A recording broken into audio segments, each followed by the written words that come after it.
What does White Rock Lake in Dallas, Texas, Devil's Pond in Australia, and Yellowstone Park have in common? Stay right where you're at, and I'll gladly tell you. Welcome back to Otherworld Strange Stories, Episode 6. If you are returning, welcome back. If you are new, welcome and thank you for being here.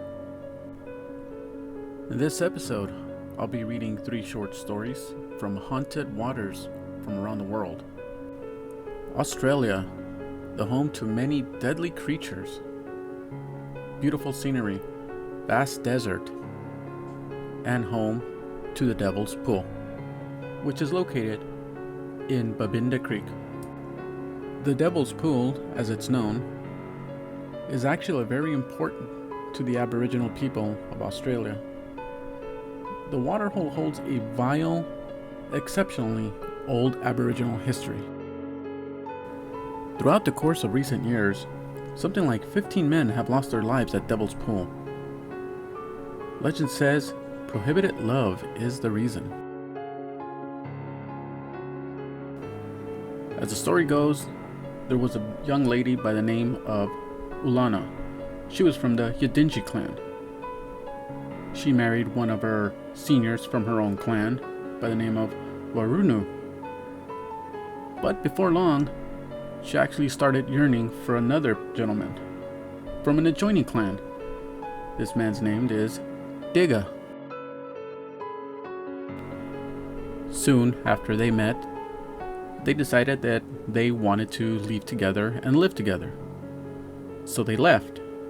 They ran into the valleys, but it wasn't too long after that they were both caught. Ulana, not wanting to go back to her marriage, decided she'd rather kill herself. So she jumped off the cliffs down into the river below and to the stony rocks down below. But as soon as she jumped, she called for her lover, Digga. Digga followed right after her. But nothing was known what happened to this young man. As for Ulana, it is said that she was swept downriver and perished. As of today, there are signposts placed all over warning people of the cliffs and the dangers down below.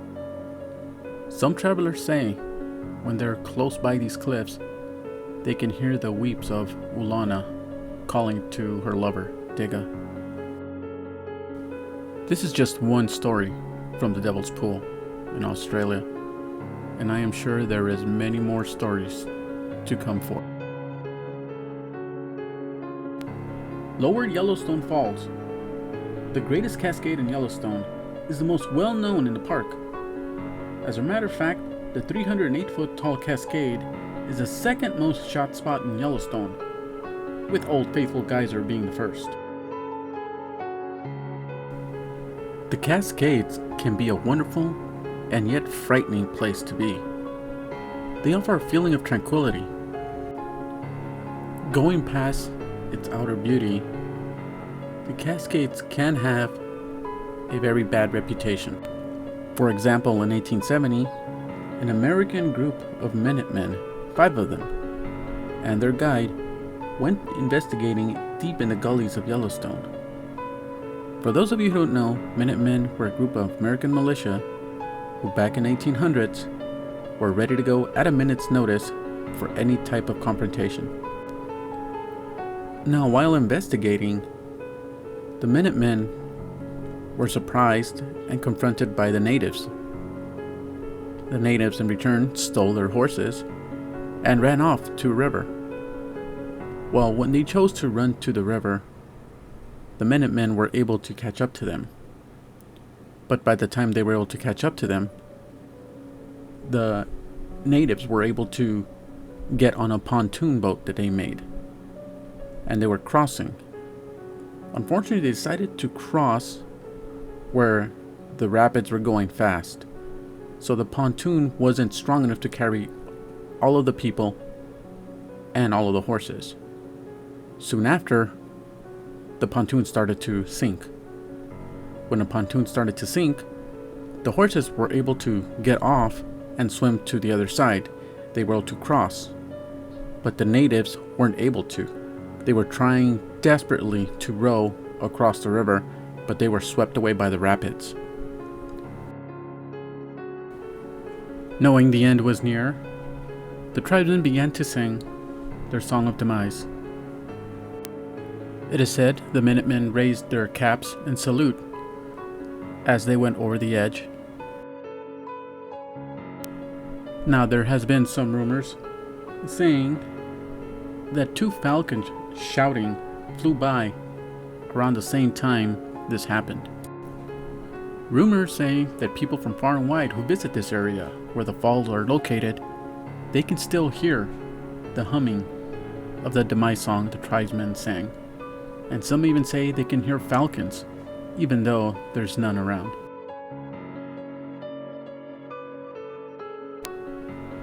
White Rock Lake is a 1,000 section of land found roughly 5 miles upper east of downtown Dallas. White Rock Lake offers an assortment of dynamic and casual exercise, and one of the most outstanding spots to encounter normal regions and untamed life in a metropolitan area. Be that as it may, with each town or potential city, you will continuously find accounts of the obscure, the strange, and White Rock is no exception. White Rock Lake started operations in 1911, giving space to individuals to climb, bicycle, excursion, fish, and host occasions. It turned into Dallas City Park in 1929. However, residents are careful about visiting in case they experience the Lady of the Lake. The story of the Lady of the Lake goes back as far as the 1930s. The main account was made in 1953 by Guy Malloy, previous head of Showcase for Neiman Marcus. Now, in his own details, he gave a ride to a little kid who said was an a fender bender. So when he went back to that location, the child had disappeared. He has no clue where she went. She simply vanished. After this incident, more people came out talking about this account as well. Apparently, the Lady of the Lake likes getting rides from individuals. She is also seen wearing different types of attire. Sometimes she wears a robe, sometimes she wears a wedding dress. Likewise, they have different stories for her death.